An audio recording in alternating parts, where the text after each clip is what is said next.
Hi, my name's Curtis Dale. I produce music under the name of Skepsis. This is what the sub bass sounds like. I'm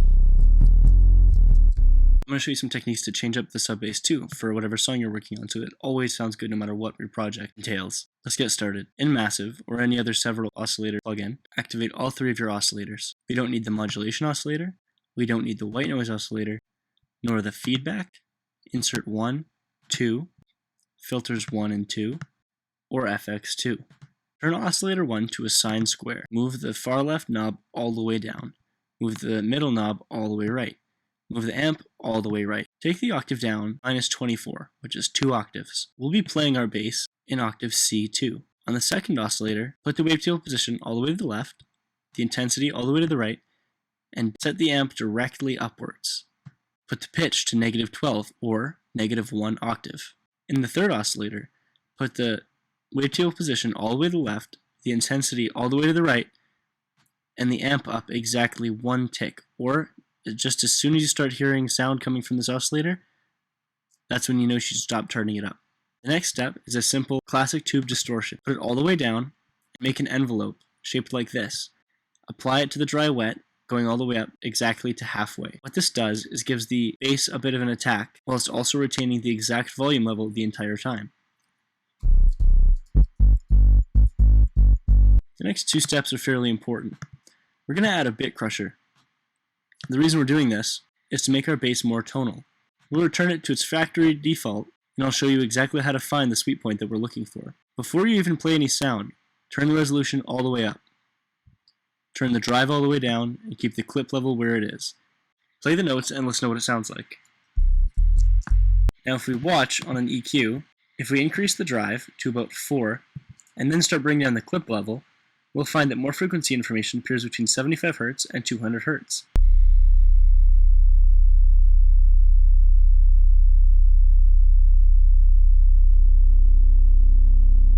Depends on the song you're making, but I think that looks pretty good. The next thing is an odd trick where we use phasing and resonance to change the sound of the sub bass without drastically changing any of its characteristics. Activate your low cut and listen to the difference it makes. Keep in note you'll need a good pair of headphones to hear the difference. Once it's activated, move the band up to 48 by dragging in the decibel section below. Drag it to the right until you like the way it sounds, or it sounds good with your track.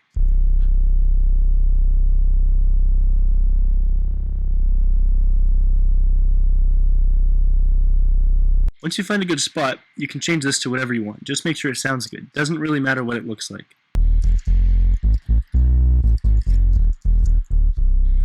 The reason this sounds better is because as you play lower notes, the distorted frequencies in the lower end aren't getting played, which leaves more room for the better, cleaner frequencies to shine through. To make sure your sub bass stands out a lot in whatever track you're making, when it's layered with another instrument, carefully check where frequency peaks exist. I'm seeing strong peaks at about 180 Hz, 134 Hz, 85 Hz, and 41.5 Hz. So we're going to keep that information in mind. We're going to go onto our instrument, which is this dubstep growl. We're going to open up a new EQ, and we're going to cut at those specific frequencies,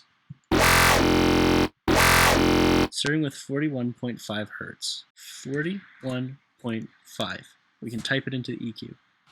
Bring the decibel level down, all the way if necessary. You can make the band fairly thin. The next frequency was 85. Again, we can just type in the value. After that was 134. Now these peaks started getting smaller, so we can tuck the volume level a little bit less as we go. Last but not least, we had 180 Hz. This one should hardly be cut at all. Make sure all the bands are fairly narrow. Now you can add another EQ to the growl and just cut frequencies underneath of 50 Hz at a 48 decibel slope. Now when these two sounds are layered, there's room for both of them in the mix. Let's hear what that sounds like. By making a track stack and playing the instruments together.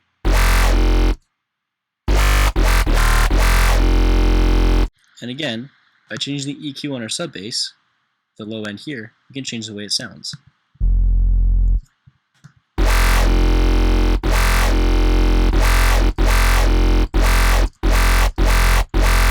These EQs can be saved as presets because they'll work on any sound with that sub-bass. They should be changed per note that you play also, because the peaks will differ. Even leads like this will benefit from the EQ we added to it.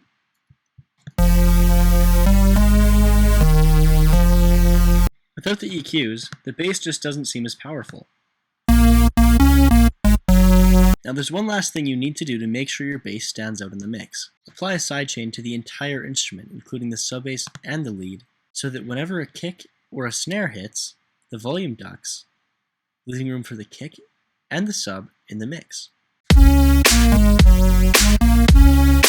If we turn off these two, we can really hear what it's doing. Sometimes, if the lead is light enough on bass, we can take the LFO off of the entire instrument stack and only add it to the sub-bass. It's good practice to try it both ways. As you can see, we're clipping. I like to add an EQ and just bring down the master gain, instead of adjusting the output volume. So that's how you make your sub-bass stand out, and that's how you make a sub-bass that's really punchy and keeps all of its tonality throughout the entire song. Hope you guys enjoyed, stick around for more tutorials, and check out the channel for awesome videos every Wednesday and Saturday. Talk to you guys later.